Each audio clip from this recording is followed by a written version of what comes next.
ভ্যাকড়াপুল থেকে বগডিরহাট পর্যন্ত 6 কিমি রাস্তা নির্মাণ কাজের শুভ সূচনা করলেন মন্ত্রী।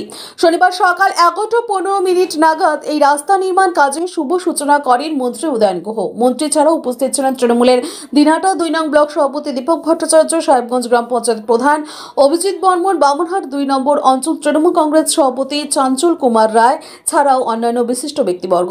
জানা গেছে, পশ্চিমবঙ্গ সরকারের পঞ্চায়েত ও গ্রাম উন্নয়ন বিভাগ দপ্তরের আর্থিকূল্যে প্রায় 4 কোটি টাকা ব্যয়ে নির্মিত হবে এই রাস্তা। আরও জানা যায়, প্রথমে 2 কিমি রাস্তা পেভার ব্লক হবে এবং বাকি 4 কিমি রাস্তা কংক্রিটের করা হবে।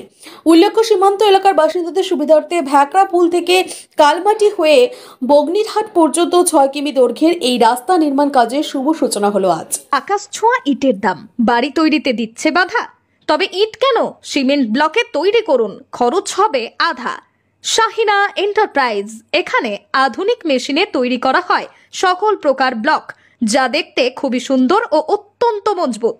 সুলভ মূল্যে ব্লক পেতে দ্রুত যোগাযোগ করুন 9844468001 অথবা 8436885659। Okhrabari, Shahina enterprise, Gitaldaha road.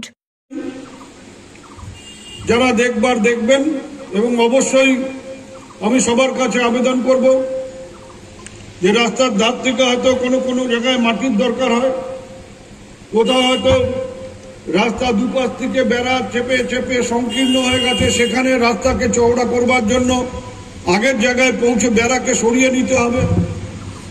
এই ব্যাপারগুলোতে কিন্তু সহযোগিতা করতে হবে।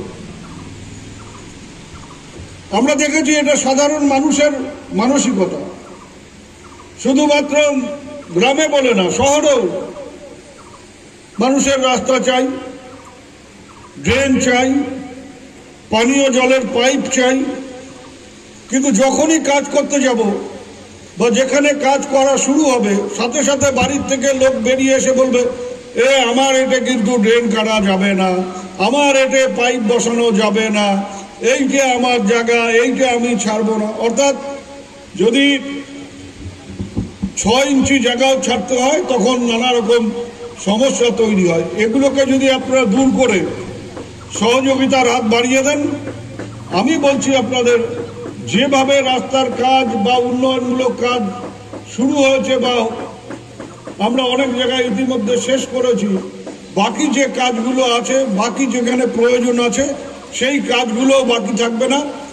আগামী 2-1 মাসের মধ্যেই আমরা হয়তো দেখব যে এই সাহেবগঞ্জ, কালমাটি, বামনহাট এইসব জায়গায় আরও 2-3টে করে রাস্তা এক একটা গ্রাম পঞ্চায়েত এলাকায় হবে। এইসব এলাকায় প্রত্যেকটা গ্রাম পঞ্চায়েত এলাকায় হয়তো 3টে করে আরও সোলার লাইট, ইতিমধ্যে 2-3টে করে বসেছে, আরও 3টে করে সোলার লাইট হয়তো আগামী 2 মাসের মধ্যে বসবে। কাজেই যে কাজগুলোর প্রয়োজন আছে সেগুলোর দিকে লক্ষ্য রেখে আমরা এগিয়ে যাচ্ছি।